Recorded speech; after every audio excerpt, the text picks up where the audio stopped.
Hi, it's me again with Corel Draw Tips and Tricks Part 2. I just made this in Part 1, and this is what I'm going to make in Part 2. I don't know if it's any better, but I stated in Part 1 that I was going to try the envelope tool.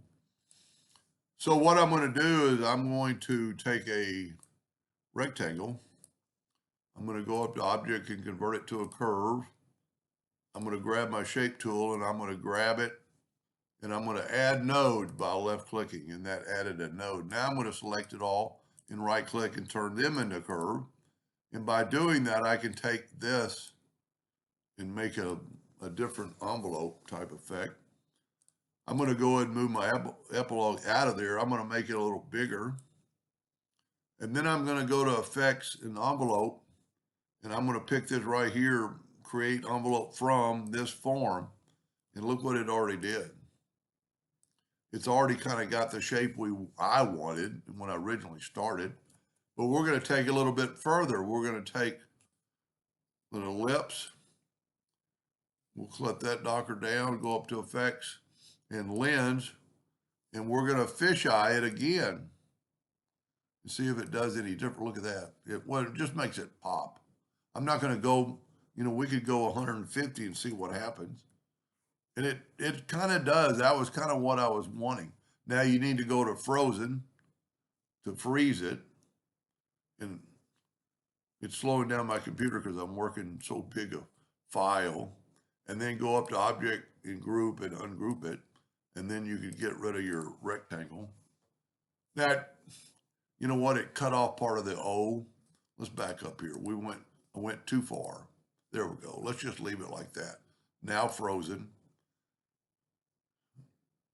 And go up to object and group and ungroup it, get rid of our rectangle. Now I'm going to take this, you know what I'm going to do to make it smaller so Corel didn't have to do so much work. And I'm going to left click, right click, and then I'm going to get the extrude tool just like we did on the first one. And I'm going to try to come straight down.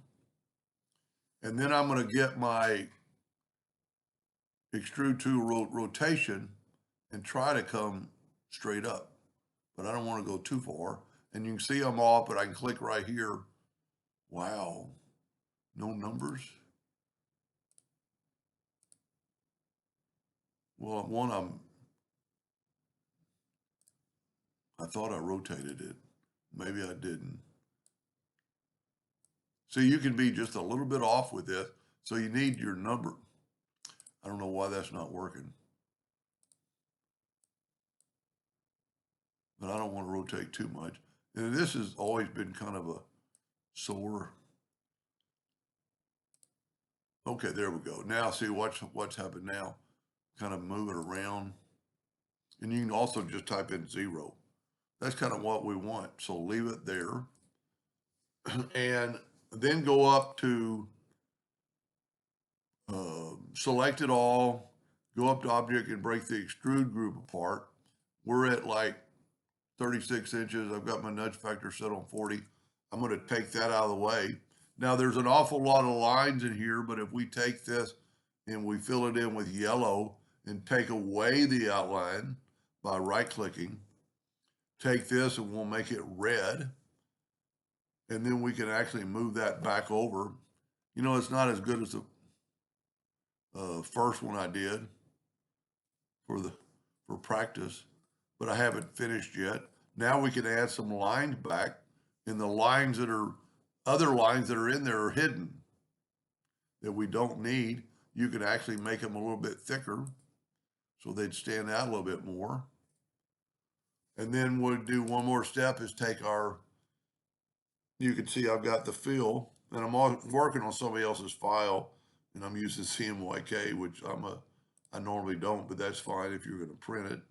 Get the interactive fill tool and try to go, and then add a little red instead of a darkness to this.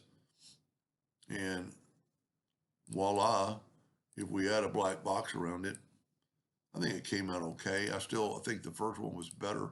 Object order, back a page. Now, if you see that right there, that is our remnants of our fish lens fisheye box.